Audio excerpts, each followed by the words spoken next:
congregar esses peritos, vou chamar de peritos daqui para frente, porque nós estamos aqui conversando com vocês, e a maioria de vocês eu acredito que sejam peritos.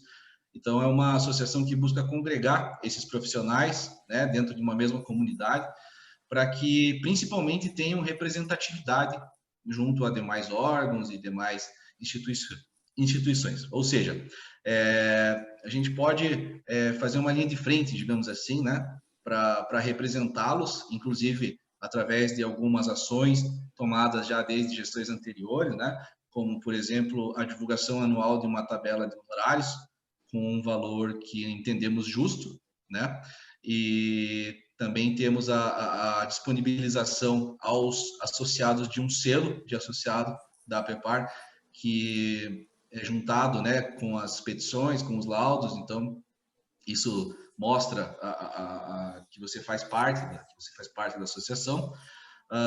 São ofertados anualmente diversos cursos, né, que são voltados principalmente para a área de perícias, né? E aí o associado ele tem descontos significativos nesses cursos ofertados pela APEPAR. Lembrando que a APEPAR também é uma capacitadora do sistema do pessoal da contabilidade, né? Então, hoje em dia fala-se muito nisso, alguns de vocês provavelmente também sejam contadores, então existe também essa questão dentro da APEPAR. O Daniel perguntou em relação aos projetos, né? Então,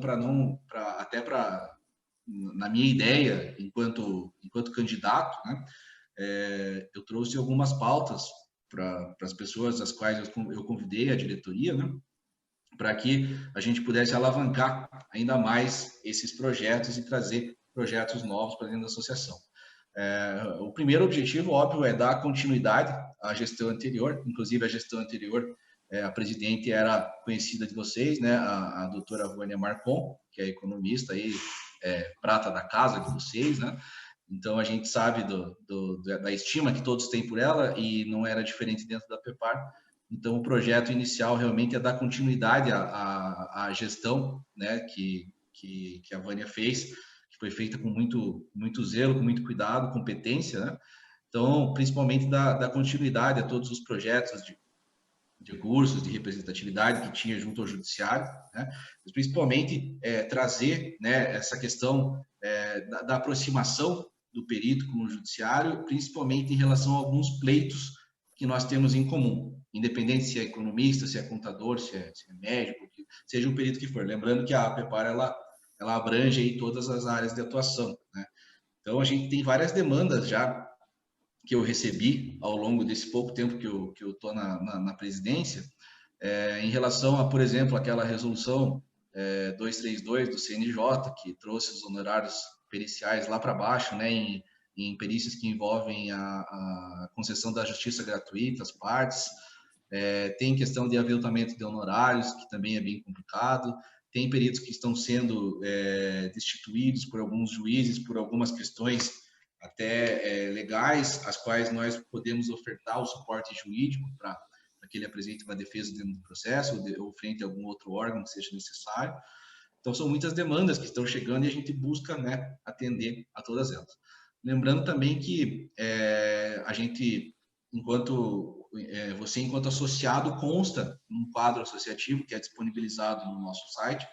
Isso funciona também como uma exposição até comercial, digamos assim, né? As pessoas podem te encontrar através desse link, e o Tribunal de Justiça do Paraná constantemente nos consulta para indicação de profissionais de perícia de determinadas áreas, né? Então a gente nunca faz a indicação pessoal de qualquer um, afinal todos são iguais, né, perante a associação, mas nós damos uma lista. Então se nos consultam para, sei lá, uma perícia grafotécnica, tem bastante solicitação, a gente manda todos os associados que fazem essa perícia para que o julgador, seja o juiz ou seja o assessor que faz as nomeações, possa escolher entre os candidatos, digamos assim, né, para que possa analisar os currículos e verificar qual perito vai ser nomeado.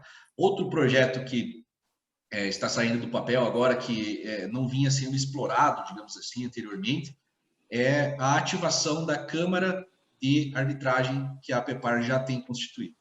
Então, é um tema que eu sei que é de extrema relevância, que está sendo explorado, inclusive, por vocês durante o evento, né? Eu vi que teve alguma coisa nesse sentido.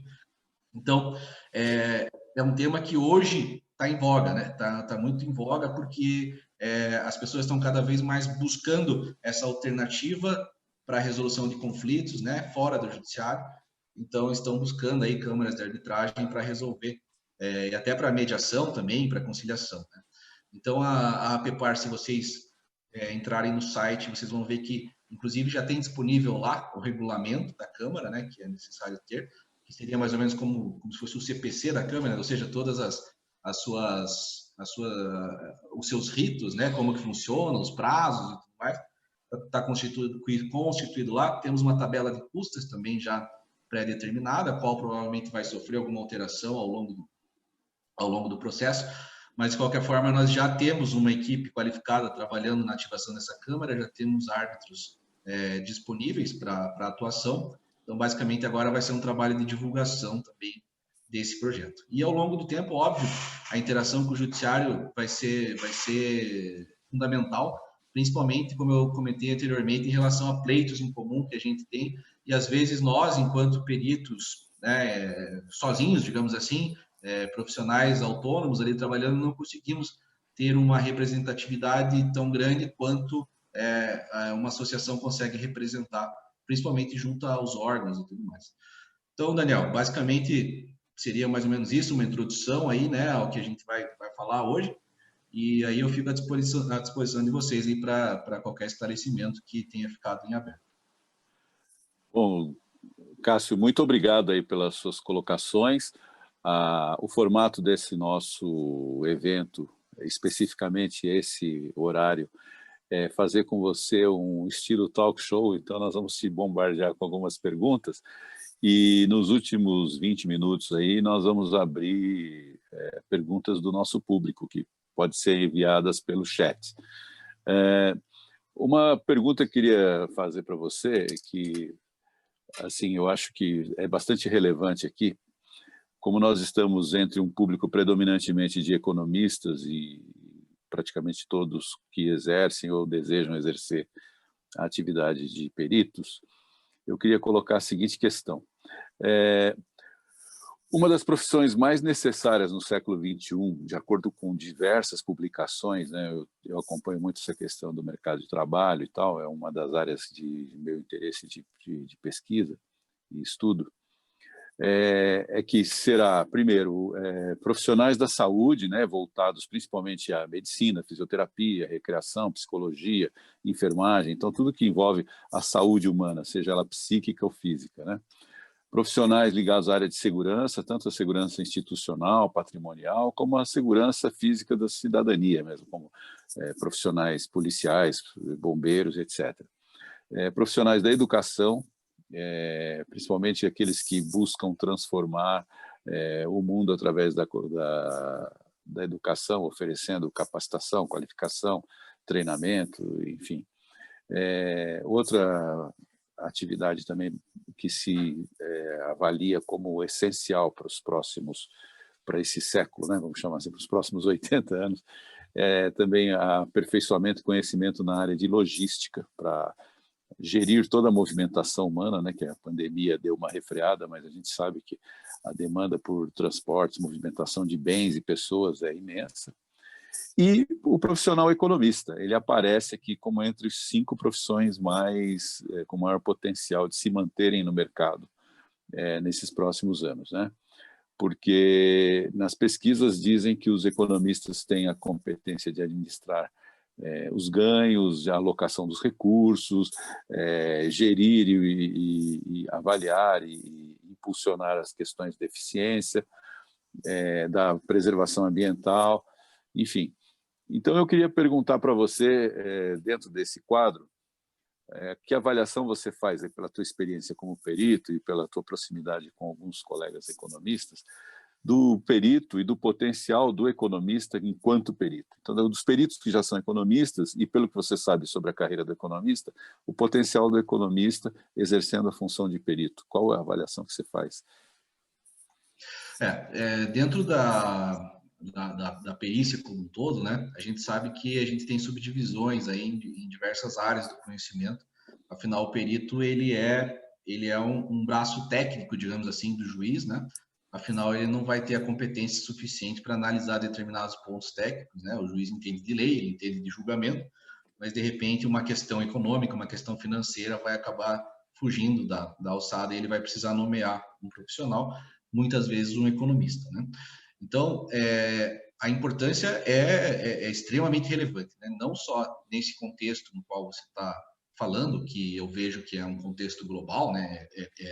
Dentro do mercado como um todo, digamos assim, o economista está numa posição avantajada, digamos, em relação aos próximos anos, como você fala, né?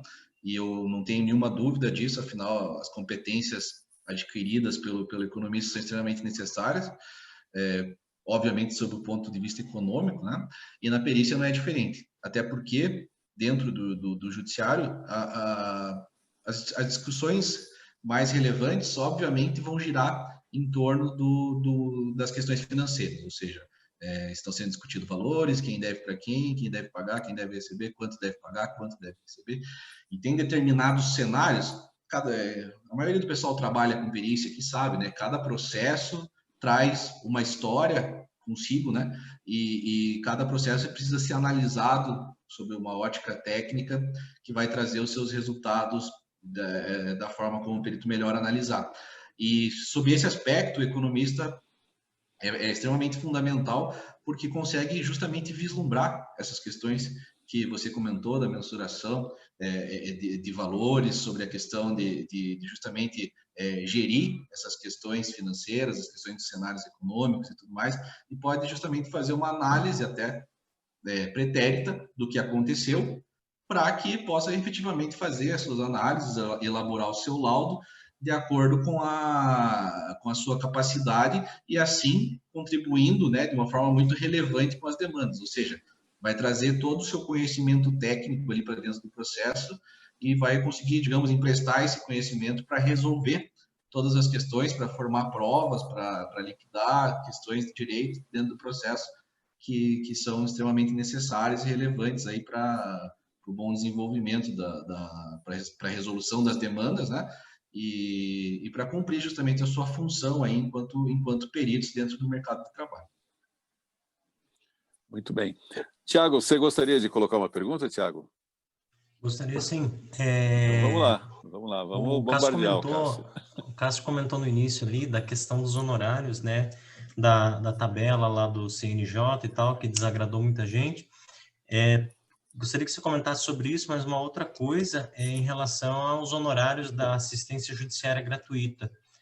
Muita gente pergunta para a gente como é que a gente faz, né? Eu não tenho não tive grandes problemas com esses honorários da gratuita, mas tive algumas situações que eu fiz e nunca recebi, acabei também nunca correndo atrás, né? Até porque não era um volume tão grande assim, mas tem algumas coisas lá que estão paradas, né? Algumas coisas antigas. Qual que é o posicionamento hoje? Tem alguma solução aí? Tem muita gente que pergunta isso realmente, né? Quem atua muito na civil acaba pegando muito, né? Essas perícias aí. Eu atuo na civil também, mas eu peguei, assim, sei lá, uns 10 casos de gratuita até hoje. Então, não me incomoda tanto, né? Mas tem gente que pega muito, né? Pega, às vezes, 10 no mês, então acaba sendo um problema. Como que é aí o seu posicionamento, a PEPAR? Tem alguma novidade em relação a isso? Né? O que a gente pode fazer? Thiago, excelente pergunta, né? E eu acho que você, até onde eu tenho conhecimento, você atua bastante na trabalhista, né? E na trabalhista acho que a gente pode equiparar as massas falidas, por exemplo, né? Que você acaba fazendo lá o cálculo e vai ter um recebimento em tese posterior.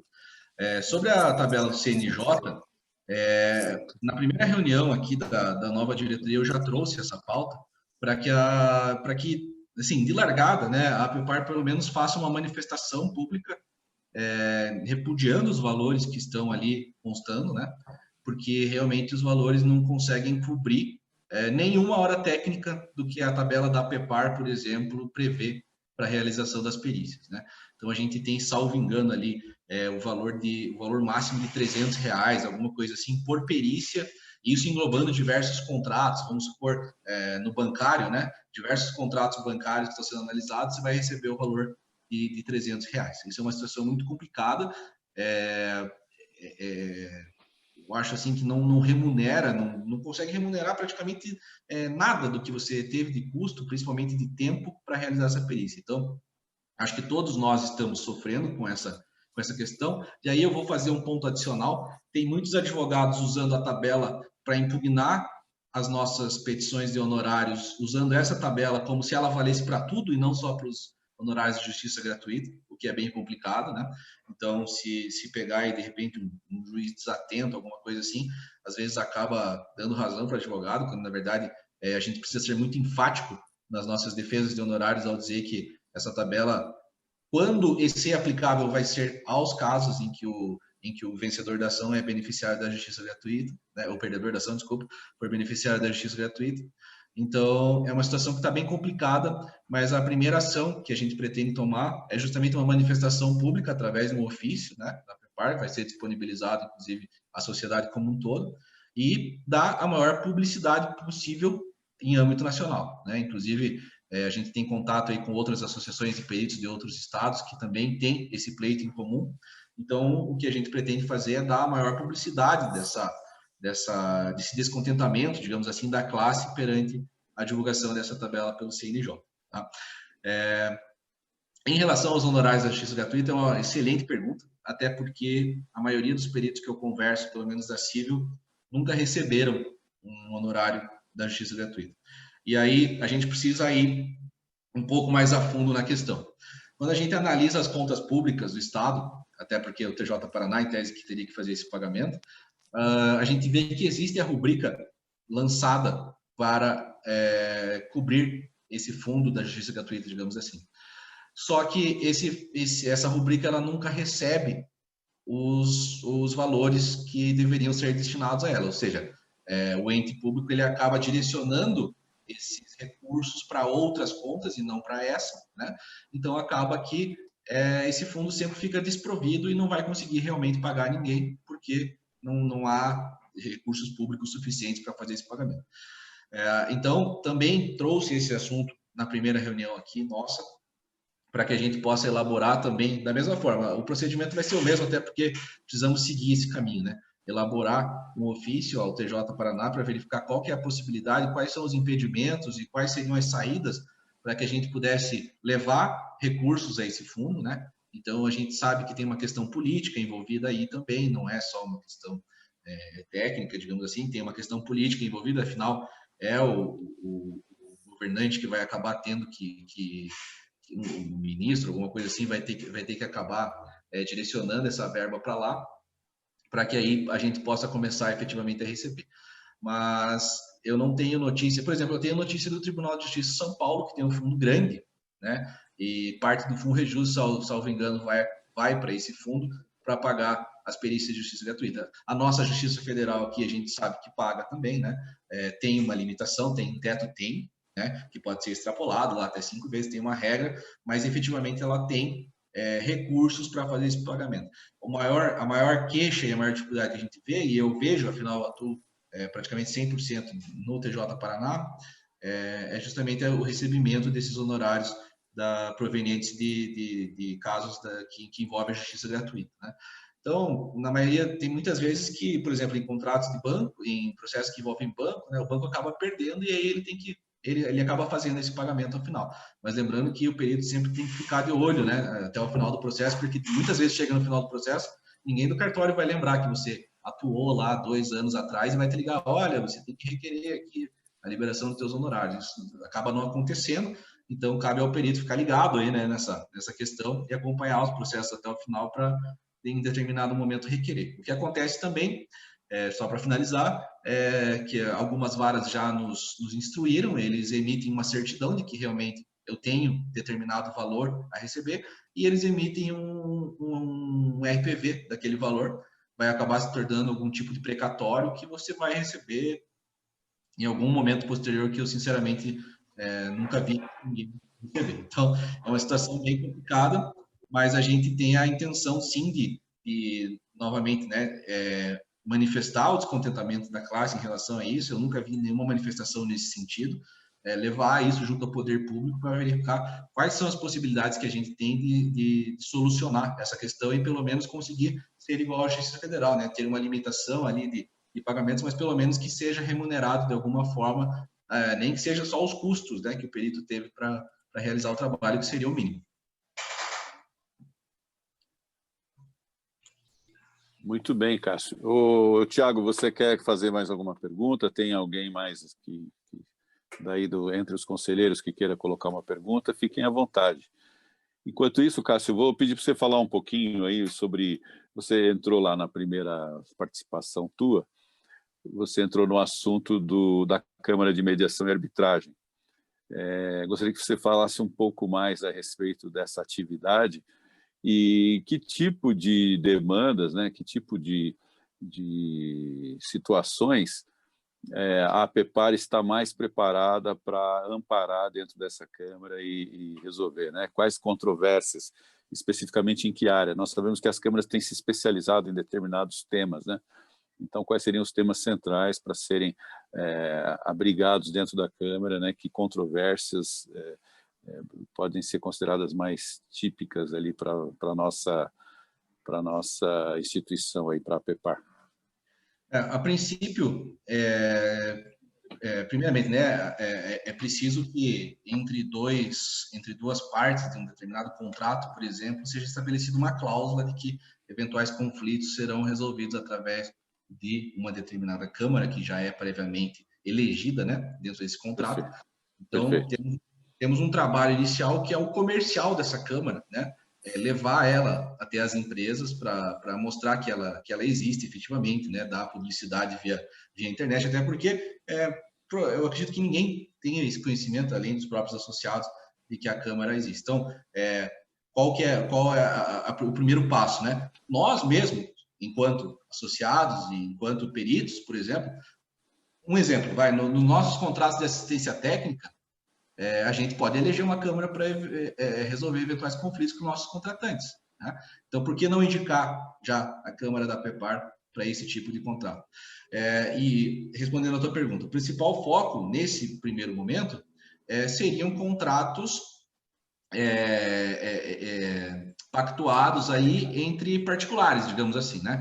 Então, por exemplo, como a gente já atua, né, há algum tempo, contratos que envolvem construtoras, contratos que envolvem supermercados, esse tipo de segmento que faz contratos de prestação de serviço, principalmente, que acabam dando certo tipo de problema, pode ser resolvido através dessa Câmara, né?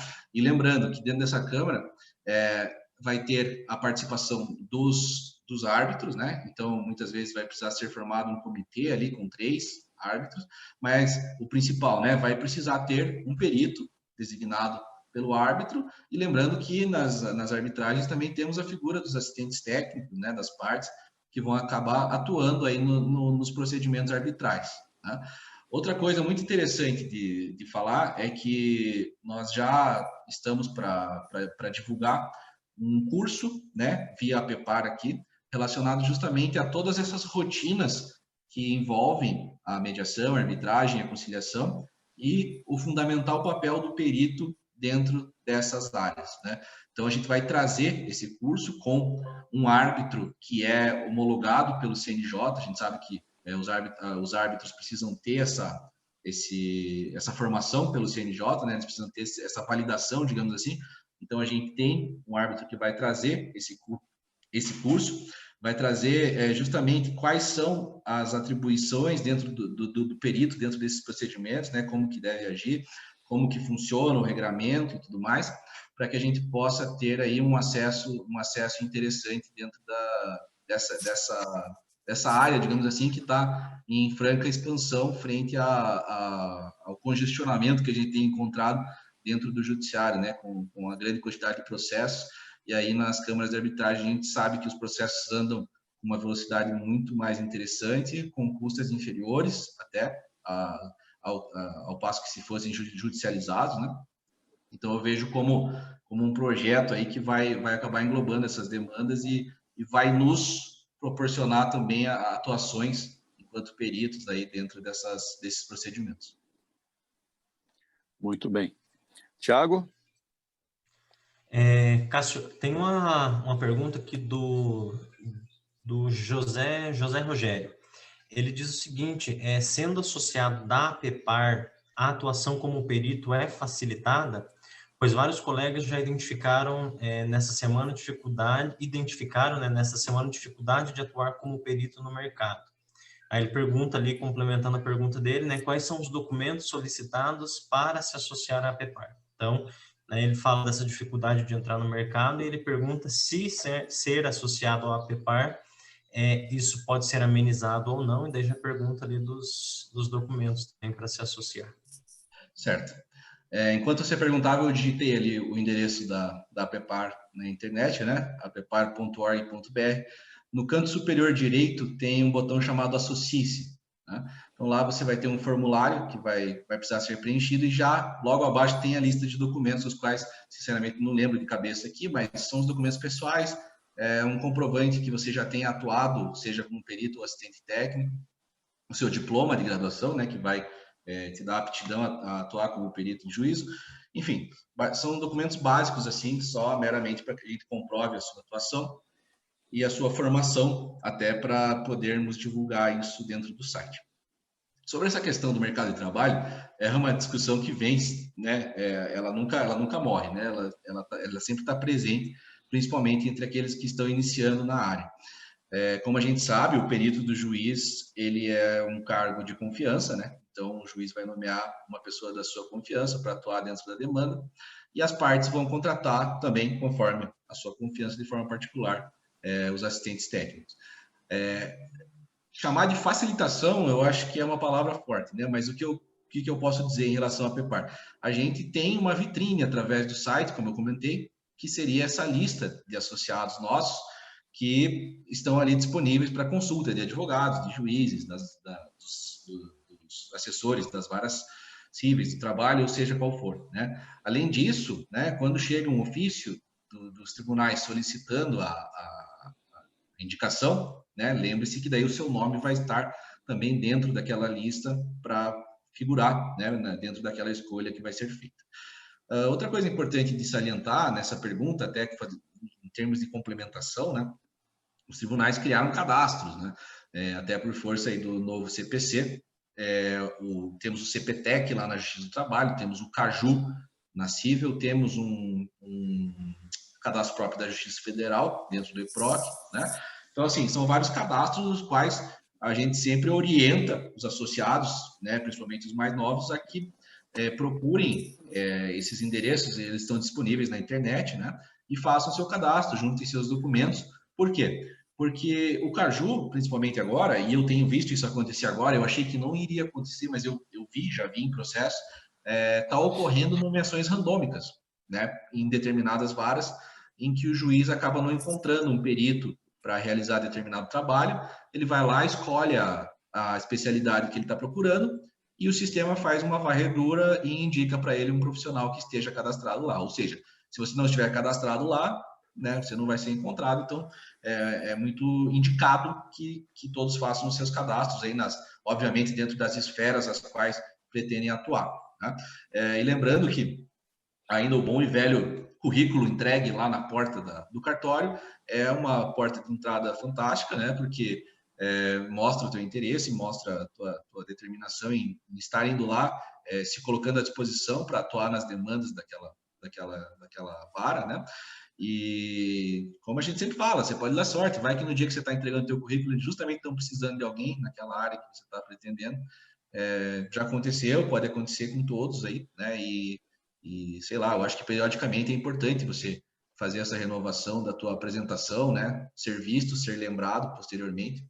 E eu acho que são esses os atributos fundamentais. Em relação à APPAR propriamente dita, como respondendo aí a pergunta do José, né?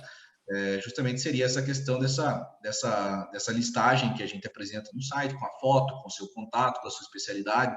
Se você quiser colocar um link do seu Lattes, enfim, pode fazer da forma como você preferir, mas é bem importante, é uma vitrine, né, como eu falei, e eu acho que com certeza vai agregar aí na angariação de nomeações e até mesmo de contratos de assistência técnica junto aos advogados.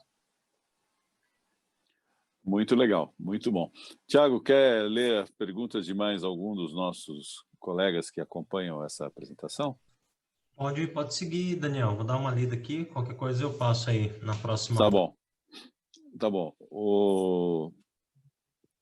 Cássio, sobre os cursos, você falou do curso que vai haver aí com um ministro, né, do CNJ, e eu queria perguntar o seguinte, acho que inclusive completa um pouco a curiosidade da pergunta anterior.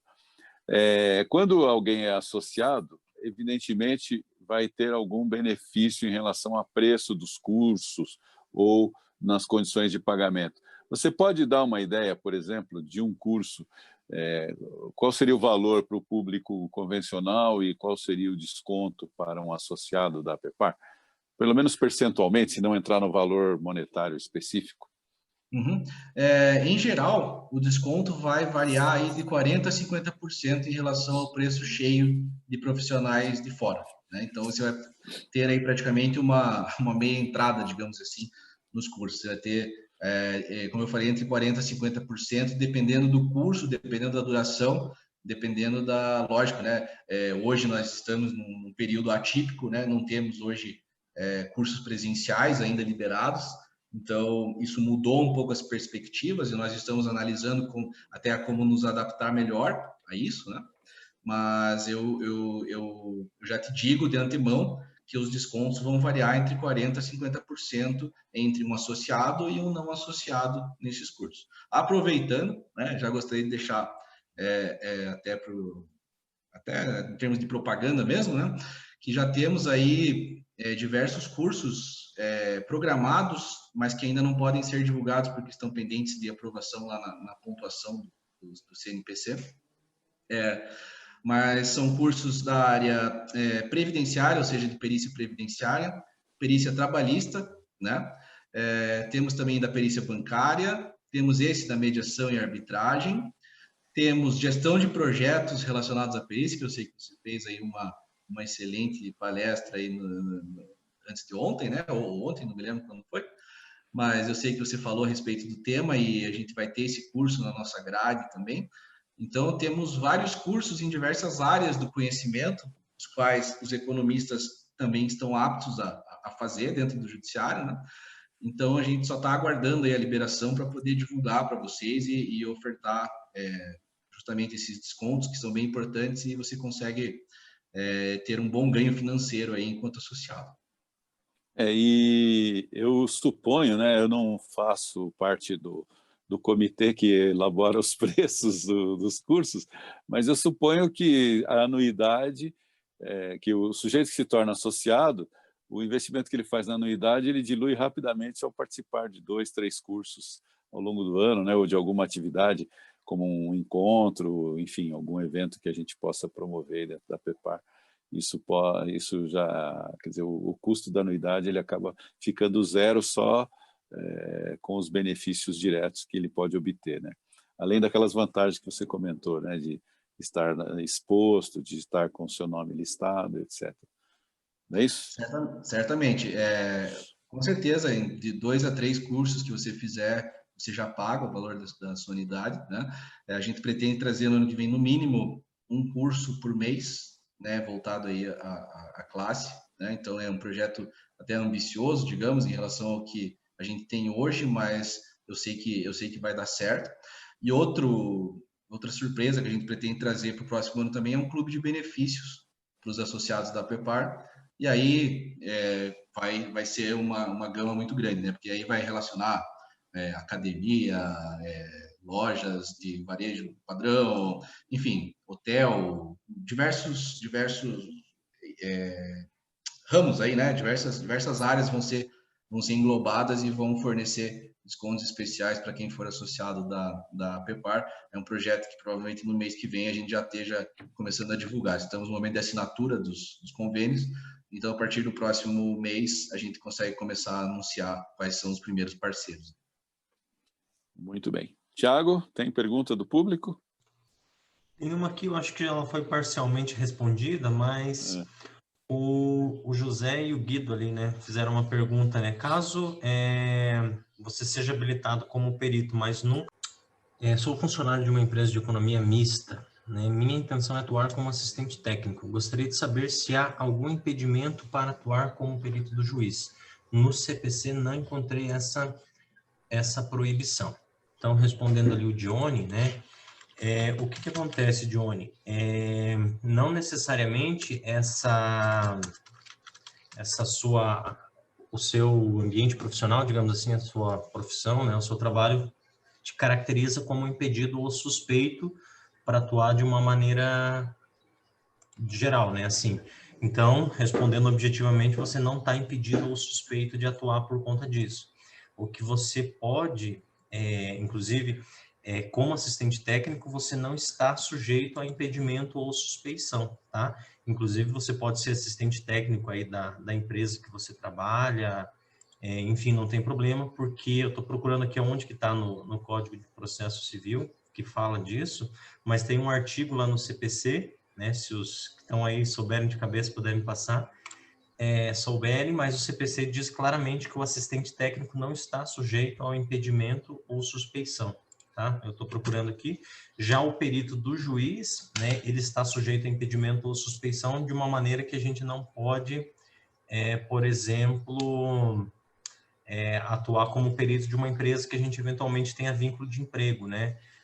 Vínculos familiares também a gente tem esse impedimento. Mas no seu caso, como o seu interesse é assistente técnico, então não tem problema nenhum, tá? Se for só para atuar como assistente, não tem problema. Ok? Respondido aí, Johnny? Eu já vou achar aqui onde que está no CPC, eu te passo. 466. 466. Opa, eu estava aqui no 465. Então, isso, parágrafo 1º do artigo 466, né? Exatamente, obrigado aí, foi mais rápido aqui, ó. Só eu mandar aqui para...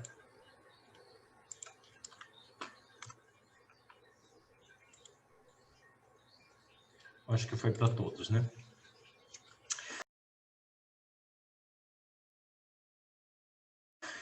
Então, vamos dar início aí à nossa última palestra dessa noite, né? Falando aí sobre esse tema aí tão cheio de polêmica, né? Que envolve a substituição das planilhas antigas aí de Excel para elaborar os cálculos de liquidação, né? De sentença da área trabalhista. Então, nossa última palestra, então, comigo aqui e com o vice-presidente do Conselho Regional de Economia do Rio Grande do Sul, Aristóteles, que está ali, posicionado já, vai fazer aí as perguntas para mim.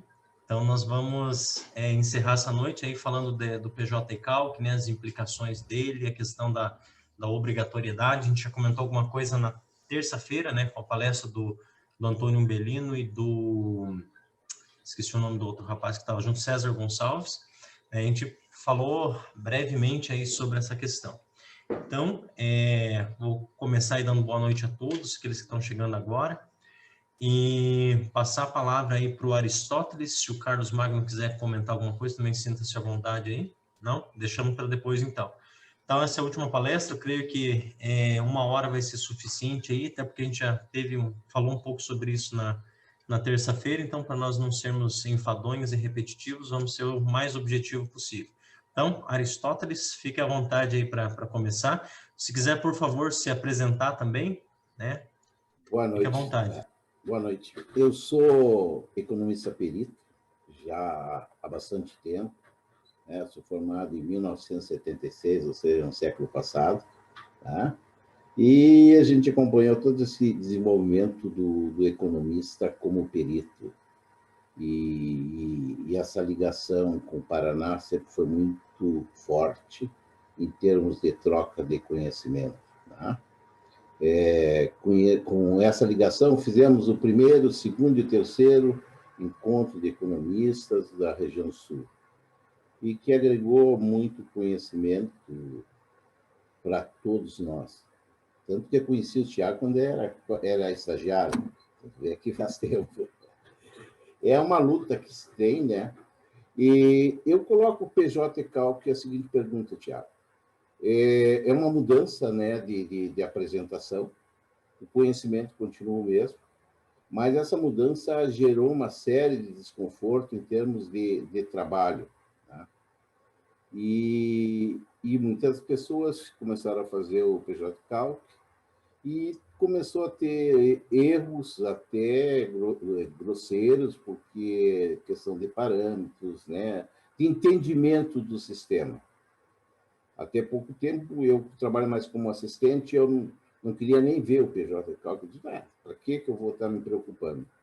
Mas começou a acontecer uma série de processos que começou a vir o cálculo através do novo sistema. Aí comecei a pensar assim, como analisar esse cálculo que está sendo apresentado para a minha parte, no qual eu sou assistente. E aí comecei a verificar o sistema. Primeiro, achei que o sistema não teria, sabe, não teria uma confiabilidade técnica que nos trouxesse um futuro. E hoje nós estamos já no 2.6, né? Que é uma nova versão.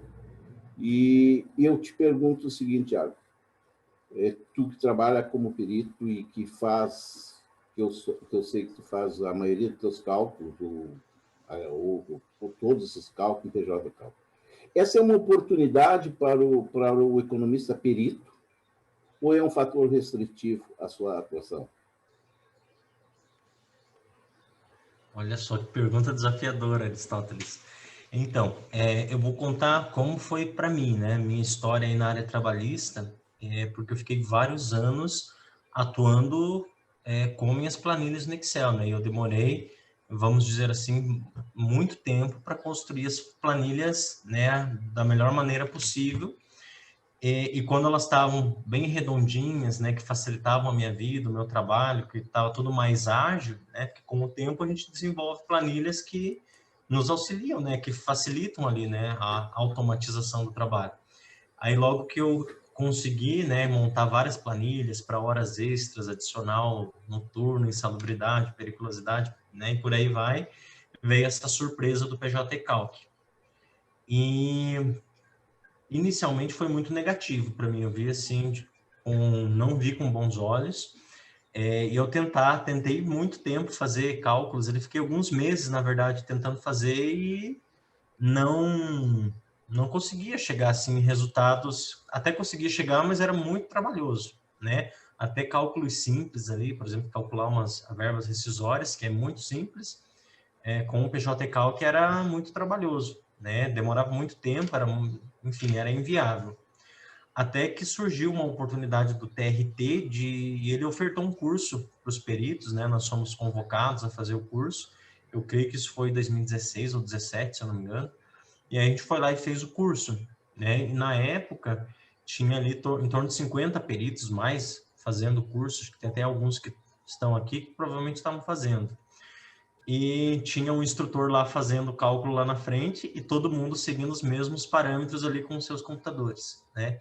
E na hora que fazia a liquidação do cálculo no final, a maioria dava diferente, né? Porque por erros de ajustes, de parametrização, enfim, alguns davam erros pequenos, alguns davam erros muito grandes, enfim, foi bastante problemático. Mas hoje eu consegui me adaptar bem, né? Tem acho que uns 2 anos aí que eu não uso planilha do Excel, a menos que seja como apoio, né? Mas o resultado final eu lanço no sistema e eu faço meus cálculos. Então, hoje eu já não vejo com tantos maus olhos assim. Mas respondendo a pergunta se é uma oportunidade ou se é algo que vai restringir. Eu acho que, de certa forma, Aristóteles, como é um sistema gratuito que está disponível para todo mundo, isso, por um lado, facilita, né? Porque todo aquele trabalho que a gente tinha, né, de passar meses, anos ali para construir planilhas próprias para apresentar os cálculos, quem quiser entrar nesse mercado hoje não vai ter esse entrave, digamos assim, né? Então, vai lá, baixa o sistema, vê os tutoriais no YouTube que tem, né? Faz algum curso e começa a aprender a trabalhar com o sistema, embora precise aí de muito tempo para ter agilidade para se trabalhar com ele, né? Mas eu acho que olhando por esse ponto de vista, né, da facilidade que o sistema traz, eu acho que ele é um ponto positivo. Eu acho que nesse sentido ele facilita. O que complica um pouco, na minha opinião, é o seguinte: quando a gente termina os cálculos lá no PJ Calc, que ele lança os resultados no PDF, a gente precisa conferir esses cálculos, né, para ver se nós não erramos, né, ou se o sistema fez alguma coisa errada lá também. E aí, quem não tem uma bagagem, né, de fazer os cálculos manualmente ali, né, ou pelo Excel, vai ter uma dificuldade muito maior. Então, nesse sentido, acaba sendo um pouco mais complicado para quem está tentando começar a entrar aí no mercado, né?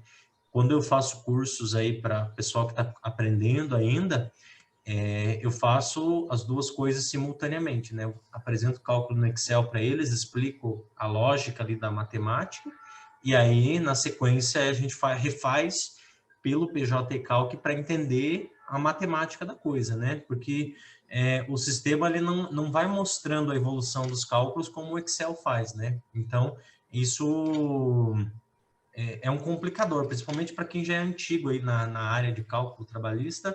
É um pouco estranho você fazer simplesmente marcando parametrização sem ver o resultado acontecendo, né? A gente só consegue ver no final. Então, nesse sentido aí, talvez seja um pouco complicado, né? Essa é a minha visão aí do sistema. Eu faço a seguinte pergunta, tá? E aí vem pelo próprio nome que se deu, era o cálculo cidadão, que dava como qualquer pessoa pudesse fazer o cálculo. E isto, no primeiro instante, os peritos ficaram muito preocupados com isso. Mas, no desenvolvimento do tempo, né, verificou que muitos sei lá, advogados tentaram fazer o cálculo e geraram uns monstros que aí tiveram que procurar os peritos, tá? E dentro desse contexto, tu consegue ver que realmente o perito continua perito e que o PJ Calc não é um problema, e sim uma oportunidade, sabe? Porque vai necessitar o conhecimento. E quando tu termina um cálculo, tu olha, tu tem uma noção do que aconteceu. E se tu não tem uma noção, tu pega 2 ou 3, verifica a hora extra, verifica se na hora extra teve o repouso, se não teve isso. Então, dentro desse contexto que eu te pergunto, isso ficou desmistificado no meu entendimento. Concordas? Concordo sim, Aristóteles, concordo plenamente. Quando a gente se reuniu no tribunal aqui do Paraná para fazer o curso do PJ Calc, que o tribunal estava ofertando, isso foi muito discutido, né? Inclusive, eu não lembro o nome da pessoa, mas era uma pessoa que estava ali na coordenação, comentou, né, que houve muitas queixas dos peritos aí, porque inicialmente saiu uma ideia de que o sistema iria substituir os peritos, né? Aqui, essa ideia ficou naquela época, assim, né, sendo muito discutida, né? E eles alertaram no tribunal que de maneira nenhuma os peritos seriam substituídos, né? Os peritos continuariam ali fazendo seu trabalho, porém teriam que utilizar essa ferramenta. Aí, em relação a outras pessoas começar a atuar aí com o sistema, né? Dentre eles, especialmente os advogados, eu já vi muita gente tentar utilizar, muita gente que não é especialista na área, tentar usar o sistema e realmente obter resultados totalmente equivocados, esdrúxulos, por conta de parametrização errada, e enfim, teve muita gente que tentou e desistiu, porque realmente, quem não tem um domínio na matemática do cálculo trabalhista e na própria legislação, que eu vejo como a parte mais desafiadora dos cálculos, né, a gente interpretar a legislação, as súmulas, as orientações jurisprudenciais, que é o trabalho do perito, digamos assim, né, de entender o reflexo da legislação na parte matemática do cálculo, a gente vê que a figura do perito ele permanece exatamente a mesma aí antes e depois do PJ Calc, né? Eu acho que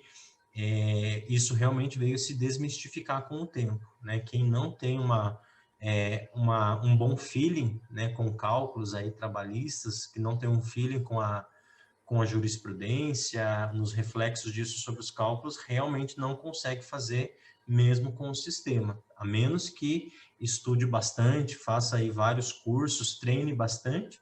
Só que na prática, quem já é advogado antigo, militante, não tem tempo, né, para parar para estudar, fazer isso. Então, eu senti que as coisas permaneceram a mesma aí, né? O perito continuou o perito, né? Aqueles que não entendiam muito do cálculo continuam não entendendo e pedem para a gente fazer. Então, a disponibilidade da ferramenta para todo mundo, advogados, né? Enfim, porque é só entrar lá no site do TRT e baixar, isso não prejudicou, né? Até mesmo se a gente passar essas planilhas que a gente usa em Excel, para quem não entende, também não ajudaria em nada, né? Ficaria muito perdido lá. Então, eu acho que se desmistificou realmente a questão aí, né? O perito continua aí com o seu mercado de trabalho, né? Até eu mesmo me assustei um pouco na época que veio a ferramenta, assim, isso mexeu com muita gente. Eu vi alguns poucos peritos deixando de atuar, né? Quem era muito antigo, que já estava aí, né, querendo se aposentar, eu vi que parou, né? Eu vi que teve acabaram declinando das perícias aí, alegando, né, a obrigatoriedade do PJ e CALC, enfim, né? Mas meu posicionamento é de que realmente o perito na área continua perito, né? Mas ele precisa, claro, entender muito bem do sistema aí. Uhum. O Gervásio fez uma pergunta, né, que ter o domínio do PJ e CALC vai ser um diferencial para atuar na perícia trabalhista? Tá. Quem fez a pergunta? Graziele? Não. Não, foi o Gervásio. Gervásio. Tá. Então, se vai ser um diferencial, eu creio que sim, tá? Eu acho que pela obrigatoriedade, ainda se discute se vai ser obrigatório em todos os momentos processuais, né? Porque o que a gente vê, assistente técnico ainda utilizando as suas planilhas naturalmente, sem nenhum problema. Agora, quem é perito do juiz, eu acho que hoje, no curto prazo, não é nenhum diferencial, é quase que um elemento obrigatório, né? Porque tem vários juízes aqui que nomeiam, e no meu despacho de nomeação eles já deixam claro que o cálculo deve ser obrigatoriamente apresentado utilizando o sistema PJ-Calc. Inclusive, no próprio despacho, o juiz já determina que seja encaminhado o arquivo do PJC direto para a secretaria, para eles utilizarem depois para fazer essa atualização que eles precisam fazer, né, no momento da execução. Então, eu vejo que sim, né, é um diferencial assim, bem importante, porque infelizmente tem gente que teve peritos que deixaram, né, foram poucos pelo que eu senti, mas teve alguns que saíram desse mercado por não querer se habituar, digamos, com essa nova ferramenta aí. Mas eu acho que é sim um diferencial, é bem importante entender. Tem muita gente aí que está se especializando no sistema e está, né, já se adequou com a ferramenta e não vê muitos problemas aí no dia a dia de estar usando. Então, eu acho que é bem importante aí para quem quer ser perito do juiz, então, né, é imprescindível.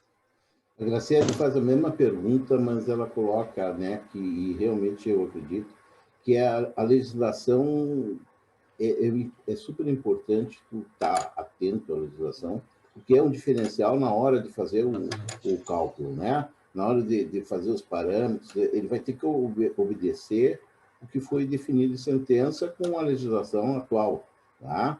Não, então, eu acredito que isso é um diferencial. E Sim, tem com sentido certeza. essa questão de atualização de legislação, de incidência, não incidência, de reflexo, não reflexo, na hora de fazer os parâmetros. Com certeza. Acho que quem perguntou é a Graziele, que é economista também aqui, né? Eu acho que é uma que é super fera também no sistema, eu acompanho ela nas redes sociais, eu acho que é ela sim. Mas, realmente, a questão do diferencial em relação a entender e interpretar a legislação e o impacto sobre a matemática do cálculo e hoje sobre o sistema é realmente o diferencial, né? Eu acho que sempre foi, né? Mesmo quando a gente não utilizava o sistema, porque às vezes, né, a decisão ela vem tão cheia de diretrizes legais, jurisprudência, súmulas, que mesmo sabendo trabalhar com o Excel ou com o próprio sistema, se você não consegue perceber o reflexo disso na hora da parametrização, né, de ver o que é reflexo, sobre o que incide os reflexos, sobre o que não incide, né, eu acho que esse é o grande diferencial, sim, né? Além de a gente entender bem como que o sistema procede, né, entender, interpretar a legislação ali é primordial. Eu acho que é bem importante, sim, e é um grande diferencial. Quem tem essa habilidade um pouco maior, né, de interpretar a legislação aí na área trabalhista, acaba saindo na frente. Inclusive, quando eu comecei a atuar, a minha grande preocupação em relação ao sistema era se ele seria flexível o suficiente para se adequar a diferentes interpretações, a diferentes súmulas. Eu me lembro que quando eu comecei eu tinha uma preocupação muito grande com a OJ 394 do TST, que fala dos reflexos, né, dos DSRs nas demais verbas. Eu não sabia se o sistema ia fazer, se não ia. Eu tinha uma grande preocupação com isso, né? E aí, com o tempo, né, a gente encontrou as soluções aí. Mas hoje o desafio, né, além da gente entender bem a legislação, ter um domínio significativo nela, é entender como que a gente vai colocar ela no sistema, né? Como é que a gente vai parametrizar o sistema de acordo com o que a decisão pede, com o que a legislação está dizendo ali. Mas é um grande diferencial, sim, saber estudar a legislação e saber interpretar ela aí nos cálculos trabalhistas. Eu vou te perguntar o seguinte, eu como trabalho mais como assistente, para mim, depois que comecei a verificar o PJ Cálculo, para mim me facilitou analisar o cálculo. Por quê? Pelo relatório, porque no relatório ele te fala da verba, te fala que verbas tem, qual é que foram os reflexos, que critérios foram feitos. Isso também verifica no próprio relatório onde foi modificado, onde o sistema trabalhou. Para mim, teve essa facilidade da impugnação, logicamente que eu não apresento a impugnação com o PJ Cálculo, por exemplo, dentro do meu sistema, eu fazia a questão do sistema eu não usava Excel, eu usava já um outro sistema que também tinha que ter parâmetros, certo? E que era muito questionado por quem usava Excel. E isso me facilitou até para entender um pouco o PJ Cálculo. E essa é a pergunta que eu te faço. Assim, eu vejo, tá, que os relatórios realmente trazem uma facilidade para te verificar a forma que foi feito o cálculo. Com certeza, Aristóteles. O sistema, né, ele organiza os reflexos, e como o sistema ele sempre lança os resultados sempre da mesma maneira, né, é idêntica a maneira como ele lança os resultados, né, as verbas, os reflexos, então todo cálculo que você vai analisar, você já sabe aonde que vai estar os resultados, né, independente de qual foi o perito que fez o cálculo. Já quando a gente utilizava as planilhas no Excel, a gente tinha um pouco de dificuldade para entender, né, de onde que os peritos utilizaram uma determinada base de cálculo, porque às vezes, né, tem alguns que construíram planilhas bem organizadas, né, mas tem alguns que às vezes o cálculo até era correto, só que era difícil de interpretação, de encontrar de onde veio aquelas informações, né? Como é que se construíram as bases de cálculos, os reflexos, né? Enfim, e o sistema, o PJ Cálculo, eu também vejo isso como um ponto bem positivo aí, né? Ele sempre lança os reflexos, as bases de cálculo da mesma maneira, né? Embora talvez para quem esteja começando ele, mas hoje eu vejo que é um ponto bem positivo, né? Essa maneira dele de lançar os resultados, as verbas, né? Eu acho que fica muito visível e é mais fácil a gente verificar erros também, né? Erro de outras pessoas que fizeram cálculo, se a gente estiver conferindo. E se a gente tiver também, né, na hora que a gente vai conferir o cálculo, é mais fácil também de fazer essa conferência. Então, eu acho que é um ponto bem positivo, sim. Okay? Algo que eu te faço uma pergunta. Tu tem uma metodologia de fazer o preenchimento do PJ Cálculo? Ou seja, tu começa, vamos lá, pelos dados, depois vai definindo o histórico. Tu tem já um trabalho definido de como de como trabalhar com o PJ Cálculo? Então, sim, Aristóteles, tem algumas... quando a gente começa a trabalhar com o sistema, a gente começa a perceber algumas coisas, mas realmente tem uma certa ordem que a gente precisa seguir, né? Por exemplo, se a gente faz o cálculo completo e aí deixa por último lançar o campo dos períodos de férias, né? E se a gente fizer isso, ele vai dar um certo erro, porque o cálculo vai estar pronto de uma maneira e você vai alterar uma informação que já deveria estar pronta. Então, realmente, tem alguns fatores, alguns pontos que precisam ser lançados antes tem uma ordem, né? Na verdade, uma ordem correta para se fazer esses lançamentos ali, para a gente não ter problema de erro mesmo no cálculo, né? Então, questão de históricos, a gente lança inicialmente, questão de períodos de férias, né? Os períodos aquisitivos, períodos de gozo de férias, tem uma série de regrinhas ali que a gente vai entendendo com o passar do tempo, mas realmente tem que ter um certo cuidado, né, com a maneira como a gente vai lançando aí os dados, as informações, né, como a gente vai parametrizando as verbas aí, porque senão a gente pode liquidar um cálculo que, por ter colocado alguma coisa de uma ordem, né, incorreta, ele gera um resultado incorreto, embora todas as informações estejam lá. Então, tem que tomar um cuidado, certo cuidado nesse sentido realmente aí. Mas muita coisa a gente vai pegando com o tempo, né? Conforme as experiências ali, a gente vê o que vai dando errado, a gente começa a entender, né, esses pontos aí. Eu Mas faço realmente... Eu faço uma Pode pergunta falar. que geralmente tem trazido alguns problemas, né? A questão de última remuneração, né? A maior remuneração e a questão de salário e outras parcelas salariais.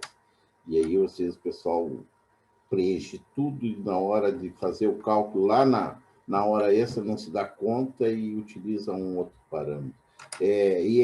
Essa visão minha é meia fora da realidade ou é execuível acontecer isso? Então, Aristóteles, realmente na primeira aba ali, né, quando a gente está lançando os primeiros dados no PJ Calc, tem lá um espaço de última remuneração e maior remuneração. Depende muito do caso, eu às vezes uso, às vezes eu não uso, porque realmente depende de como a gente vai parametrizar o cálculo, né, dos períodos de cálculo. Eu tomo bastante cuidado com essas duas informações aí, até pelo nome delas, né? E uma coisa que eu não entendi por que o PJ Calc faz, quando a gente insere a última remuneração, ele repete ela para todo o período do contrato, como incidência de INSS. É uma coisa assim que não tem muita utilidade, né? Né? É estranho, não tem utilidade. Eu nunca preencho praticamente ali, a menos que seja um contrato de trabalho muito pequeno, né, e que o salário foi sempre o mesmo ali, e daí de repente eu uso para outra coisa. Mas eu não costumo utilizar o campo da maior remuneração lá. Eu verifiquei Mas que é um aspecto pessoal meu, assim, Uhum. porque eu vejo que não me serve muito e eu acabo não utilizando, né? Porque o sistema tem opção de utilizar a informação do histórico ou então utilizar a última remuneração, maior remuneração lá. Que Mas realmente tem... que tu colocaste algo que eu vi, depois me dei conta e acho que é isso. Quando tu utiliza essa última remuneração, maior remuneração, ele te lança como base no INSS ou te lança como base também para o FGTS, para a questão de diferença do FGTS no contrato, e às vezes não tem, né? E aí, como essa última remuneração, ela gera automaticamente entrar no FGTS ou no INSS, eu não lembro qual. Isso pode gerar um erro grande. Sim, Tá? exatamente. E esse é um problema que eu sabe, eu já fiz vários cursos, analisei várias coisas. Como eu trabalho como assistente, eu acabei ficando sempre com o meu programa e com uma coisa errada. E aí eu até falo para todo mundo, quem fez o curso, tente fazer no PJ Calc, vai dar erro, mas pelo menos vai começar a ter um diferencial competitivo naquela vara. Pelo menos aqui no Rio Grande do Sul, que se sabe que temos dificuldades ainda de utilização numa forma bem mais intensa, tá? A gente verificou o seguinte, que quando começou a utilizar o PJ Cálculo, ele também começou a ser nomeado, colegas meus me informaram, colegas economistas colocaram essa mudança de comportamento. Não sei se, eu te pergunto, no Paraná já está pacificado todo mundo, o que não apresenta em PJ Cálculo é o que traz, o que está fora da média. Não sei se eu entendi, Aristóteles, essa pergunta, a questão do se o sistema ele se pacificou, o uso dele. É isso. Ele hoje, no Rio Grande do Sul, ainda falta uma série de peritos utilizar, tá? Começar a trabalhar realmente com o sistema. Não que eles não tenham feito o curso, mas vai deixando, porque era para julho, não, agora vai para janeiro, não, eu não acredito que janeiro vai ter, sabe? E começa a sempre fazer eu espero, quando chegar eu faço. E o que eu estou colocando é o seguinte, que muita gente começou a assumir, olha, o PJ Cálculo existe, eu vou fazer. E aí começou a ter uma visão da vara diferente ao trabalho dele. Começou a ter outras nomeações, começou a ter mais um vínculo maior com a vara e gerou um acréscimo de nomeação. Eu te pergunto, Entendi. Eu te pergunto, no Paraná hoje, a grande maioria utiliza o PJ Cálculo, entregando o trabalho, ou ainda existe esses problemas ainda de muita gente não trabalhando ainda com o PJ Cálculo? Então, eu vejo assim que a grande maioria de quem trabalha direto para o juiz já se adaptou à ferramenta, e eu tenho visto muito cálculo de assistente técnico também já elaborado pelo próprio sistema. Tem sido cada vez mais comum ver isso. Aí, em relação a esse diferencial, acho o cara que está trabalhando com PJ Cálculo, que ele é mais preferido. Tem uma vara aqui, Aristóteles, que eu atuo, em que o juiz pede obrigatoriamente para fazer pelo PJ Cálculo. Eu sinto que nessa vara eu comecei a receber muito mais processos por eu fazer no sistema, mas eu não sei se por conta do próprio sistema, enfim, porque eu vi muitos peritos declinando da perícia por não utilizar o sistema. E aí o juiz me nomeava como substituto lá. Então, eu acho que assim, né, já se disseminou aqui, já está bem consolidado. Se a Graziela puder colocar aí um joinha para dizer, mas acho que você concorda comigo, né? Eu acho que a gente já está bem à frente aqui. Tem muita gente usando mesmo, os peritos, de maneira geral, já estão bem adiantados. Assim, hoje a gente já não vê mais falar de, como há 2 anos atrás tinha, de gente preocupada que, eu não sei usar o sistema, vou sair fora, enfim. Acho que já está bem consolidado aqui, os profissionais já se adaptaram, já estão bem preparados, os peritos também, mas tem algum caso ou outro, né, de quem realmente não conseguiu e acabou sendo excluído, né? Mas ainda não como não é obrigatório, né, para todos os juízes, não é todos os juízes que estão pedindo que seja obrigatoriamente apresentado pelo PJ Cálculo, ainda tem alguns que estão, né, apresentando os cálculos no Excel, mas eu acho que isso vai estar caindo cada vez mais em desuso, né, porque eu até vi que a Graziele comentou ali, depois que a gente pega o jeito mesmo no sistema, acaba ficando um pouco mais rápido para nós, né, enfim, então eu vejo que, por exemplo, aqui no Paraná, não sei como é que está nos outros lugares aí, mas em janeiro vai ser obrigatório, só que já é a 3ª ou 4ª vez aí que eles estão prorrogando esse prazo, né? Porque quando eu fiz o curso, há vários anos atrás, já era para ser obrigatório, e até hoje ainda não se implantou, né? A OAB acabou interferindo, enfim, teve muita discussão, né? Mas agora, eu acho que a partir de janeiro vai ser realmente obrigatório. Mas realmente, quem se adaptou aí nesse mercado do PJ Cálculo, eu fiz no ano passado, este ano, muito cálculo, né? Assim, acho que muito mais do que eu fiz nos anos anteriores, né? Um pouco porque eu acho que teve alguns juízes que começaram a nomear mais por conta de estar usando o sistema, né? Na prática a gente não sabe, porque a A gente não vai perguntar, né, se é por conta disso ou se não é, mas eu acho que, como tem juízes que querem somente pelo sistema, né, eu acho que isso está sendo um diferencial, pelo menos hoje, né, mas logo isso vai ser um fator ali obrigatório e já não vai ser tão... aqueles que não fazem já não vão estar nem atuando muito no mercado, né? Eu te pergunto, sim, como é que tu tem visto o PJ, o cálculo externo? Que o cálculo externo, né? O cálculo externo seria você, tu faz o cálculo, tá, no sistema ou no Excel, e depois tu pega os resultados e coloca no PJ Cálculo só os totais, né? Verbas tributáveis, não tributáveis, faz todos os lançamentos.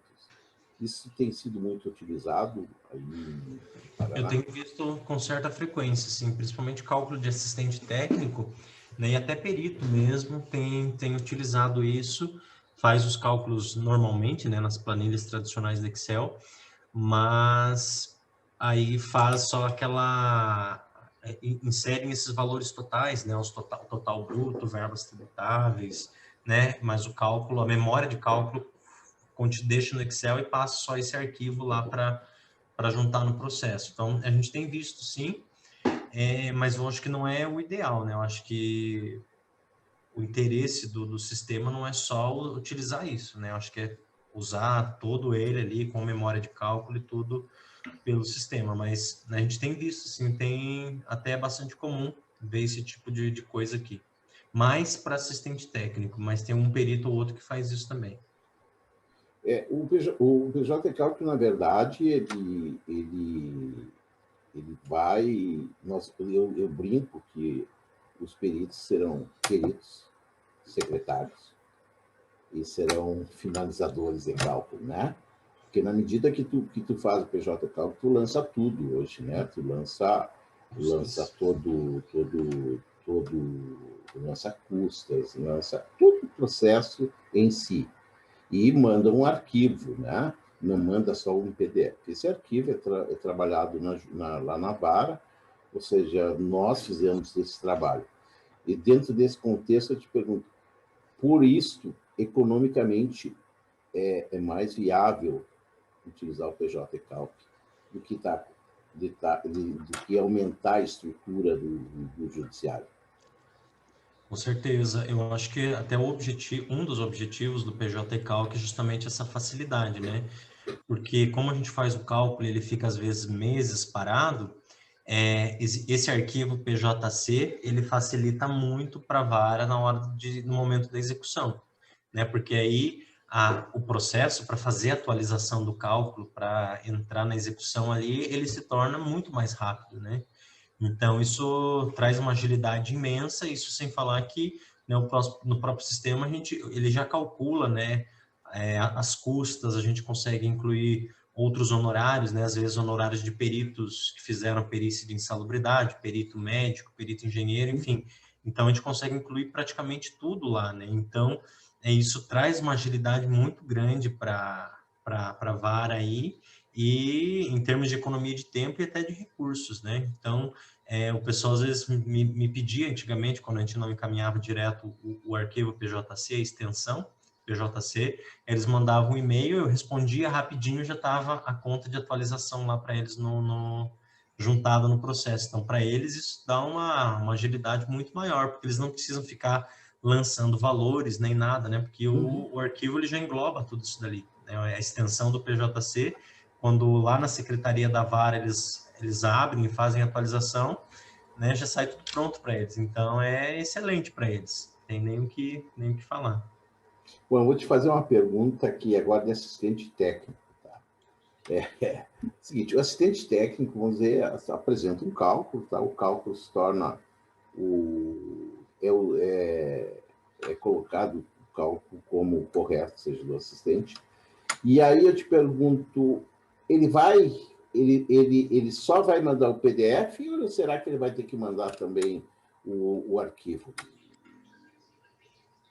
Boa pergunta, Aristóteles. Aqui, o que a gente vê, o que eu vejo, né, enquanto perito, eles estão solicitando, sim, os arquivos PJC. Só que aqui no Paraná é muito mais comum o juiz pedir para o perito fazer os cálculos, né? Tem algumas outras regiões, alguns estados que quem faz os cálculos ou é o setor de cálculos, né? Tem alguns estados do Nordeste que funciona assim, e tem alguns estados que é mais as partes que apresentam, né? Eu não sei, isso eu não tenho essa resposta aí pronta, né? Se alguém que atua aí como assistente em outros estados souber, ou aqui no Paraná mesmo, mas enquanto perito a gente precisa passar para eles, né? Esse arquivo. Como assistente técnico, aí eu já não tenho essa certeza aí de como que vai funcionar para eles. Porque eu, como assistente técnico, a maioria que tem feito é só o PDF, né? Faz o cálculo no PJ Cálculo, mas ele fica, se mantém somente no PDF, sem mandar nenhum arquivo, nada.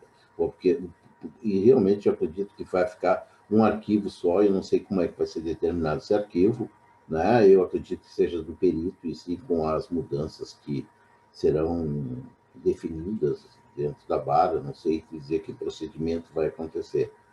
Porque se tiver vários arquivos, vai ser uma loucura. Sim. Hoje, todo mundo reclamava do PJ Cal, que aqui tem uma pergunta, tá? Eu acho que é Jorge, tá? Que pergunta sobre o sistema, se o sistema é confiável, tá? Ou se ainda temos algum detalhamento de imperfeição. Então, o sistema, ele tem algumas, como é que a gente pode falar? Alguns pontos que são discutíveis, né, em sede de impugnação. Inclusive, tem alguns assistentes técnicos que fazem a impugnação do cálculo ter sido feito no sistema, alegando que o sistema ainda tem algumas limitações, né? Esses dias eu recebi uma assim, o juiz descartou de cara, disse que a parte apontou que o sistema é falho, mas não apontou quais seriam essas falhas. Então, assim, o sistema, acho que como qualquer outro sistema, né, ele precisa ser parametrizado corretamente e tem algumas coisas que precisam ser ajustadas para o cálculo sair perfeito, né? Então, eu cito, por exemplo, divisor de horas extras, né? Tem alguns pontos específicos que o sistema lança alguns valores automáticos que a gente precisa fazer esses ajustes. Então, assim, de uma maneira geral, o sistema, eu entendo que ele é robusto hoje, né? Ele passou por dezenas de mudanças aí, eu não sei quantas foram desde que eu comecei a utilizar, mas foram muitas. E ele tinha muito mais limitações e hoje ele está muito mais versátil em termos de cartão ponto, né? Enfim, uma série de coisas ali mudou bastante. Enfim, ele foi melhorado bastante. Tem alguns detalhezinhos ali, mas que existem algumas soluções que a gente chama de soluções de contorno, né? A gente ajusta ali para o resultado sair correto. Né? Em algumas situações, ele tem também a opção da gente digitar os valores, né? Então, se a gente não sabe, né, como que chega no valor correto, a gente calcula numa planilha à parte, digita lá, né, no campo do sistema. Mas eu creio, assim, eu utilizo para todos os meus cálculos ali, eu não vejo, assim, falhas muito grosseiras nele, assim, para dizer, olha, o sistema não é perfeito. Né? Claro que, por exemplo, um complemento de aposentadoria, né? Uma aposentadoria privada, um complemento, isso ele já não faz, né? Mas dá para lançar os valores no sistema, enfim, né? São detalhezinhos assim mínimos, mas que a gente consegue ajustar para entregar um cálculo bem feito, né? Acho que a gente entendendo da lógica, a matemática do cálculo, a gente consegue fazer isso daí. Gilberto avisou que nós temos 10 minutos. A pergunta que a gente faz é a seguinte, ó, a gente trabalha, e eu tenho visto o PJ Cal, que eu acho uma evolução muito grande, eu acho que ela tem atendido quase todas as definições de sentença, né? E até brinco que a evolução foi tão grande que até timbre agora já se consegue colocar, né? Ou seja, a gente começou a interagir muito maior com o sistema. Só vejo o seguinte, que a gente tinha uma forma de apresentação, né? O laudo, e aí vinha primeiro, bonitinho, tudo. Aí, daqui a pouco, tu tá fazendo o cálculo e aparece o cartão ponto assim, sabe? E aí aparece um relatório lá.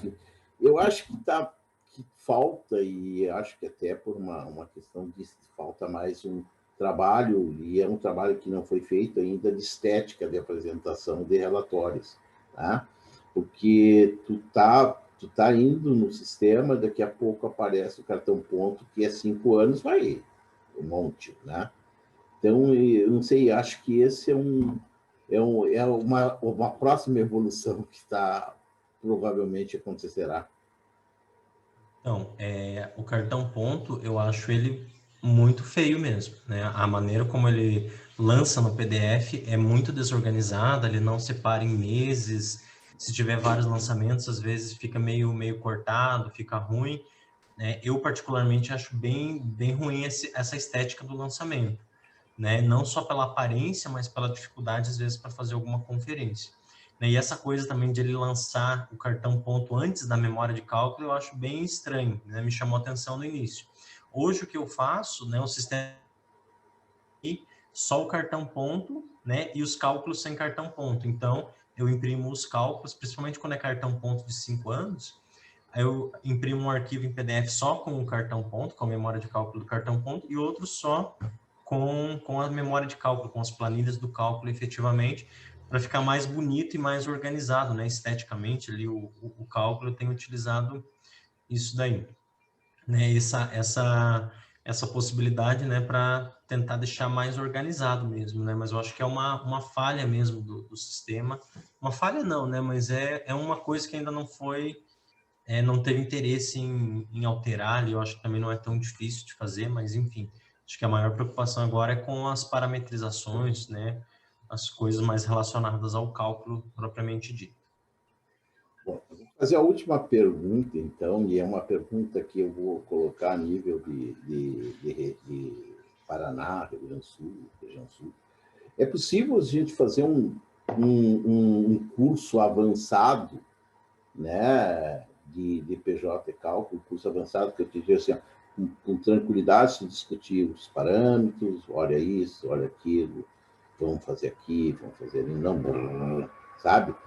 Mas fazer o pessoal entender esse sistema de uma forma muito mais amiga, porque o pessoal fica meio rápido, meio fora, porque é 5 horas e curso avançado de 5 horas. Eu não consigo acreditar que vá se conseguir isso da forma que o sistema trabalha, que é com um detalhamento muito grande para que se tenha um cálculo bem definido da sentença. Então, é possível sim fazer, Aristóteles, mas depende muito um pouco do público que a gente está trabalhando, né? Se a pessoa já tem uma certa bagagem, um conhecimento tanto da legislação quanto da matemática do cálculo, a gente consegue fazer um curso avançado. Eu dei um curso agora uns 2 meses atrás, online, do PJ Calc. O pessoal teve muita dificuldade na hora de fazer alguns cálculos um pouco mais demorados, um pouco mais complexos. E era um curso com uma carga horária de, acho que 12 horas, se eu não me engano. Então, foi, assim, bem pesado para eles, né? Mas é possível fazer, sim. Né? O que eu acho que complica e dificulta um pouco para nós é porque a gente precisa ensinar a matemática, né? Se a pessoa não sabe nada, digamos assim, a matemática da coisa, ensinar parte da legislação e mais como que a gente opera com o sistema, né? Então, é muita coisa, assim, para a gente fazer um curso muito rápido, não consegue. Né? Agora, um curso básico também dá noção para a pessoa entrar no sistema e começar a fazer alguns lançamentos, tentar se arriscar, né? Agora, para preparar mesmo, tem que ser algo um pouco mais, com uma carga horária mais pesada aí para ensinar. Porque eu acho hoje o sistema fácil de trabalhar, mas quando a gente está no início, que a gente vê dezenas de opções, de parâmetros ali, ele assusta um pouco, né? Depois que a gente pega o jeito, né, ele facilita muito. Inclusive, eu vi várias pessoas aqui comentando, teve o Edenilson, que disse que é perito, ele disse que hoje o sistema facilitou muito, né? E eu concordo com ele, acho que a Graziele também, que trabalha bastante com o sistema, concorda também, né? Eu acho que ele facilitou realmente. Mas respondendo a pergunta, é possível sim a gente fazer um curso um pouco mais avançado, só que tem que ter uma carga horária um pouquinho mais pesada, né? E para preparar, tem que ser um curso assim. acho que seria possível fazer um curso de uma carga horária de 30 horas, tá? E ter alguns requisitos básicos. Eu acho que o pessoal que tem atuado como perito durante 2 anos na área trabalhista, alguma coisa que já nivele a turma para que a gente trabalhe, na verdade, no PJ Calc, na definição mesmo da sua utilização, sabe? Não precisa ser uma semana, pode ser uma semana, falha na outra semana, e indo aos poucos, solidificando esse conhecimento. Porque eu vejo assim, ó, se a gente solidificar esse conhecimento para os economistas peritos, nós vamos ter um diferencial muito, muito, muito grande no desenvolvimento do trabalho, sabe? Nos próximos anos. Independe, essa é a minha visão de trabalhista. Primeiro, que o trabalhista diminuiu, né, as suas reclamatórias, né? Ele se sofisticou, ele realmente vai requerer profissionais muito, muito, muito adequados e com grande conhecimento do ferramental que está sendo utilizado. E eu te proponho fazer esse curso de 30 horas, até que a gente pudesse ser feito para o Corecon Paraná, Corecon Rio Grande do Sul, eu divulgaria aqui, então a gente poderia ter um ganho maior sobre conhecimento. Com certeza, podemos sim, só nós conversarmos aí, ajustarmos alguma coisa nesse sentido, mas o pessoal que está à disposição, tem outros profissionais também que estão atuando, que tem didática para esses cursos aí, né? Até às vezes a gente conseguir mesclar, colocar uns 2 ou 3 ali, né, para ajudar, eu acho que ajuda bastante ali. Então, vai ter os mentores, a mentoria, né? Na verdade, é o seguinte, eu acho que o teu conhecimento, quantos, vamos dizer assim, tu me colocasse assim, ó, que tu já tem, sei lá, não sei quantos cálculos que tu já fizeste. Então, assim, ó, não é algo que é fora da normalidade, sabe? Tu tá falando de algo que é o teu dia a dia. E eu acho assim, ó, que precisa mais conhecimento para nós, sabe? Eu acho que não é tu saber ir numa reta, tu tem que saber fazer as curvas, tu tem que aumentar a velocidade. Eu acho que esse é o instrumental que eu vejo que nós temos que utilizar. E eu proponho a gente fazer esse curso, sei lá, se tu quiseres, fazendo Rio Grande do Sul, Paraná, e se Santa Catarina quiser também, né?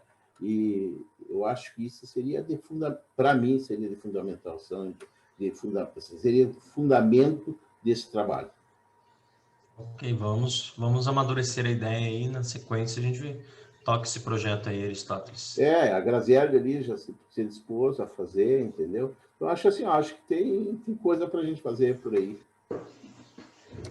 Com certeza. Se a Graziele não for ainda do núcleo, mas acho que ela já dá para a gente amadurecer alguma ideia aí, porque o pessoal tem cobrado bastante, tá? Mas vamos encerrar aqui, o Gilberto já tá cobrando aqui umas 2 vezes. E agradecer então, Aristóteles, sua presença aí, convite de última hora, né?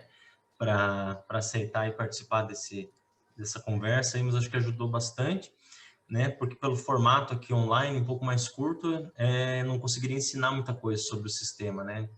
Da prática do cálculo mesmo.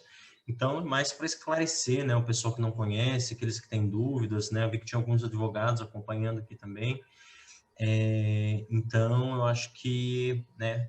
O objetivo era realmente esse, né? Explanar sobre o PJ Calc, falar das vantagens e desvantagens, né? O rumo que ele está tomando aí, acho que foi bem interessante a sua participação. Agradeço muito aí, foi muito valorosa aí a sua presença aí. Tá certo? Obrigadão. Então, Aristóteles, muito obrigado meu aqui, enquanto economista, enquanto perito, enquanto coordenador do evento, enquanto coordenador do núcleo, enquanto conselheiro, enquanto conselho aí, muito obrigado aí pela presença. Eu que agradeço e fico satisfeito, sabe, de saber que economista perito está aí trabalhando de forma muito, muito, muito, muito fantástica. Meus parabéns para vocês. Legal, obrigado, Aristóteles. Só antes de eu passar aqui para o presidente, acho que uma notícia até que é interessante compartilhar, a gente tem visto cada vez mais economistas hoje como peritos, né? tem algumas varas aqui, eu sou de Ponta Grossa, né? Eu conheço um pouquinho mais próximo os juízes ali. Tem uma vara aqui que nós somos em 5 peritos, 4 economistas e um contador somente. E tem sido muitas varas ali que em outras, Curitiba, tem muito, então a gente vê que o economista ele tá realmente tomando posse aí desse mercado de trabalho, né? Eu fico contente de ver alguns aqui que fizeram os cursos do conselho, alguns há 5 anos atrás, mais até comigo. Quando eu falo isso, começo a me sentir velho já na coisa, né? Tem Mas gente... eu te vi como estagiário, rapaz. Como é que eu me sinto? Eu estou indo embora, assim. Que é nada, mas então acho que o conselho ele preparou. Tem muita gente que começou, a Gabriela, né, que está ali nos ouvindo ali, deu um tchauzinho. Você está na perícia já também e começou, foi minha aluna, né? Se eu não me engano, o Gerson, que está ali do lado, também foi meu aluno. Tem uns mais experientes ali, o René Reck, foi meu aluno da pós-graduação em perícia também. Então tem muita gente que fez o curso, né, expandiu, né, gostou, teve um pouco de dificuldade no começo, mas entrou aí nesse mercado. Então, acho que eu fico bem contente aí quando, né, eu vejo aí, já fui, coordenei o núcleo umas 2, 3 vezes, acho que é a terceira que eu estou agora. Então, a gente vê que o economista está tomando, né, espaço desse mercado e eu fico bem, bem contente, tá? Mas obrigado de novo, Aristóteles, e agradeço de novo. E agora passo a palavra para o Magno ali, que é o nosso presidente, fazer as considerações aí finais.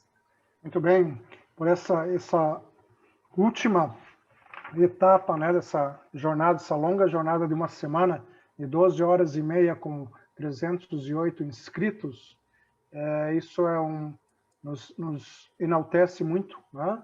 Isso nos traz para nós economistas, para nossa categoria profissional enquanto economistas, isso nos enaltece e nos engrandece, porque nós temos pessoas gabaritadas, pessoas à altura para trazer o seu conhecimento e compartilhar esse conhecimento. Eu quero deixar os meus agradecimentos aqui para o Aristóteles, nosso vice-presidente, nosso conselho co-irmão no Rio Grande do Sul, né? Nós temos uma simbiose muito boa nos últimos anos e nas últimas gestões aí, e eu quero agradecer aqui, em nome do Conselho Regional de Economia do Paraná, em nome dos economistas do Paraná, por essa provocação, essa participação do Aristóteles. Essa provocação foi muito legal, esse bate-papo entre vocês dois, esclarecendo, né, dirimindo as dúvidas aí em relação ao PG-Calc, não é? Quero deixar também aqui meu agradecimento por todos aqueles que passaram essa semana aqui. O Gilberto estava me lembrando, né? Então, o nosso desembargador lá, começamos com ele, o doutor Guilherme Gutenberg, César Gonçalves, o Antônio Umberlino, a Angelis, né, nossa conselheira, o Luiz Antônio Rubim, nosso conselheiro federal suplente, né? A Itaiana, na recuperação judicial ali, que é a responsável pelo nosso núcleo, o Daniel Point, a Vilma Guimarães, o doutor Eurico ontem à noite, né, esclarecendo a perícia tributária lá, diante desse manicômio tributário que nós temos no Brasil, e hoje o Cássio Eliakim e agora o Aristóteles. Então, eu agradeço por vocês abrilhantarem essas nossas noites, agradeço toda a iniciativa por parte do Thiago, que é o coordenador do núcleo, e muito obrigado, Thiago, de coração aí, por esse esforço e por ter reunido pessoas gabaritadas, né? Pessoas de alto coturno aí, que compartilharam, então, o seu conhecimento. Agradeço a nossa equipe, nossos colaboradores, o Gilberto, que ficou aqui na torre de comando, né, o tempo todo. Obrigado, Gilberto. O Amarildo também. A nossa equipe da Evidência Comunicação, a Inês Dumas e a Fábio também, né? A Fabiana Lima. Então, só conseguimos isso porque tinha essa equipe nos bastidores aí e na organização. Então, agradeço aí do fundo do coração, desejo um ótimo final de semana e acompanhe as nossas redes sociais, acompanhe os nossos eventos, a nossa programação. Nós temos trazido muitos eventos e, às vezes, ali nas redes sociais, né, a participação é pouca, as pessoas vêm perguntar para a gente o que está havendo, né, qual a programação, mas tem lá, além de ter no site, nós também estamos no Facebook, também no Instagram, então nos acompanhem lá, que vocês vão ver toda a programação, ok? Obrigado, então, essa semana foi rica para todos nós, um ótimo final de semana e nos encontramos brevemente aí em novos eventos e também patrocinado, né, pela Itaiana, que tem um grande desafio pela frente da recuperação judicial, e também o Tiago aí, continua, viu, Tiago? Parabéns aí, olha só que legal, né? Foi formidável, foi extraordinário essa participação, ter trazido um tema tão importante, tão em voga para todos os economistas, para os nossos acadêmicos de economia e demais profissionais aí. Agradecemos também os demais profissionais, né? Por também prestigiarem o nosso Conselho Regional de Economia aqui do Paraná. A figurinha que sempre vi ali todo dia, tá firme ali, foi a Gabriela, né? Voltamos a falar a Gabriela de novo ali, a Gabriela sempre ligadinha ali, né? Muito legal, o Gerson também participando ali, firme, né? Então, obrigado aí. Tiago, passo a palavra a você. Então, gente, vamos mais uma vez agradecer aí, agradecer muito Gilberto também, que teve todos os dias nos ajudando, né? Antes, durante e depois do evento ali, passando o link, ajudando a gente ali a ajustar os detalhes, né? Porque às vezes um atrasava, o outro atrasava, a gente acabava se perdendo ali, mas acho que acabou dando tudo certo. O pessoal ali a Inês, a Fábio também, né? Que nos ajudaram muito com o marketing aí. Acho que vocês foram imprescindíveis também para a gente alcançar um público desse tamanho, né? E teve gente de outros estados, né, que participaram como palestrantes e como ouvintes aqui também, foi bem interessante, né? Eu acho que o tempo de divulgação foi relativamente curto, mas a gente teve um resultado bem bacana aí. Então, agradecer todo mundo de coração e eu já estou aqui pensando em nos próximos eventos aí, provavelmente, né, talvez para o próximo ano, aí, início do ano, vai ter novidades aí para agraciar vocês aí que estão participando tanto com a gente, que estão sempre aí melhorando. Então, o que mais me dá orgulho nos eventos, Carlos Magno, que a gente vê gente lá de 5 anos atrás que fizeram os cursos, né, e hoje estão aí, né, atuando bastante, já são quase referência aí na área, né. A Itaiana também foi minha aluna, se eu não me engano, né, do curso de perícia, enfim, tem muita gente aí. Então é isso, só agradecer aí o Magno também por estar aí todos os dias. Só um pedido, que a gente não esqueça esse curso avançado e o Carlos consiga, a gente pode fazer essa parceria Corecon Paraná, Corecon Rio Grande do Sul, para nós fazermos esse curso avançado. Vai ser um diferencial para nós, economistas. Certeza. Obrigado, Aristóteles, por relembrar. Então, gente, vamos encerrando assim. Meu obrigado a todos aí mais uma vez. E obrigado por estarem aí esses 5 dias, né? Estão aí até sexta-feira, quase 10 horas da noite, aí acompanhando a gente. Então, um grande abraço para vocês e muito sucesso para vocês aí. Um abraço. Obrigado, gente. Tchau.